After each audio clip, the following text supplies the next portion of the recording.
আজ পর্যন্ত কোনো মানুষই এই সুড়ঙ্গটি জীবিত অবস্থায় পার হতে পারেনি।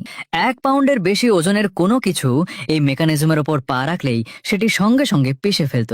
সামনে এগিয়ে যেতে হলে একেবারে শেষে থাকা একটি বোতাম চাপতে হতো, তবেই পরবর্তী লেভেল খুলত। গোত্রের লোকেরা তাদের পূর্বপুরুষদের গুপ্তধনের কাছে পৌঁছানোর জন্য অনেক উপায় চেষ্টা করেছিল, কিন্তু প্রতিবারই তারা ব্যর্থ হয়েছে। তবে জ্যাক মাত্র এক মুহূর্ত চিন্তা করেই একটি অসাধারণ আইডিয়া বের করে ফেলল। সে দ্রুত কলম ও কাগজ বের করে একটি ডিজাইন আঁকলো এবং আশপাশে থাকা জিনিসপত্র দিয়ে সেটি তৈরি করতে শুরু করলো। কয়েক সেকেন্ডের মধ্যেই সে ইঞ্জিন ছাড়াই চলতে পারে এমন একটি গাড়ি বানিয়ে ফেললো। একটি চাকা ঘুরিয়ে ক্লকওয়ার্ক মেকানিজমটি টাইট করলে গাড়িটি ধীরে ধীরে সামনে এগোতে পারত, আর জ্যাক দুই পাশে লাগানো দড়ি টেনে গাড়িটির দিক নিয়ন্ত্রণ করছিল।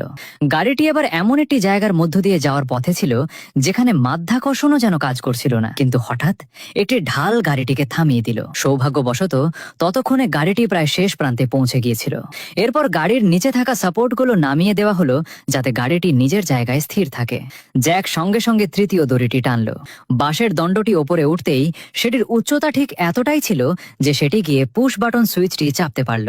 সঙ্গে সঙ্গে সবাই আনন্দে চিৎকার করে উঠল। তারা প্রথম বিপজ্জনক বাধা পার হয়ে গেছে।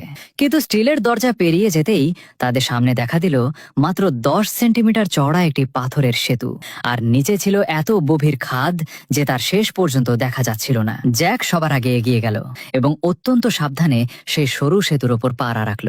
সামনে থাকা ত্রিভুজ আকৃতির স্টিলের দরজায় অসংখ্য ছিদ্র দেখতে পেল সে। তখনই তার মনে হলো আদিবাসী রানীর কাছে থাকা চাবিটি হয়তো এই বাধা খুলতে পারবে। চাবিটি হাতে পাওয়ার পর সে আত্মবিশ্বাসের সঙ্গে মাঝের ছিদ্রে সেটি ঢুকিয়ে দিল, কিন্তু চাবি ঘোরাতেই হঠাৎ সেতুটি পিছনের দিকে সরে যেতে শুরু করলো, অর্থাৎ তারা ভুল ছিদ্র বেছে নিয়েছিল।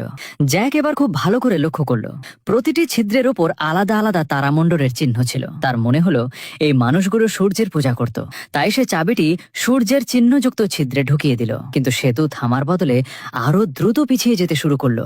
জ্যাক বুঝতে পারলো প্রতিটি সারিতে থাকা ছিদ্রের সংখ্যা একটি করে মৌলিক সংখ্যা, কিন্তু সব ছিদ্র গুনলে মোট সংখ্যা দাঁড়ায় 100, আর 100 কোনো মৌলিক সংখ্যা নয়। অর্থাৎ কোথাও না কোথাও আরো একটি ছিদ্র লুকিয়ে আছে, কিন্তু সেটি কোথায়? ঠিক তখনই জ্যাকের মাথায় আরেকটি আইডিয়া এলো। সে তার সঙ্গীকে বলল তার পা শক্ত করে ধরে রাখতে। এরপর সে সেতুর পেছনের দিকে ঝুঁকে দ্রুত হাত দিয়ে জায়গাটা খুঁজতে শুরু করলো, আর সত্যি সে সেখানে একটি লুকানো তালার ছিদ্র খুঁজে পেল। জ্যাক সঙ্গে সঙ্গে সেখানে চাবিটি ঢুকিয়ে দিল, আর ঠিক তখনই সেতুটির পিছিয়ে যাওয়া থেমে গেল। তারা যখন তৃতীয় লেভেলে পৌঁছালে তখন আবারও তাদের সামনে একটি বিশাল স্টিলের দরজা এসে হাজির হলো।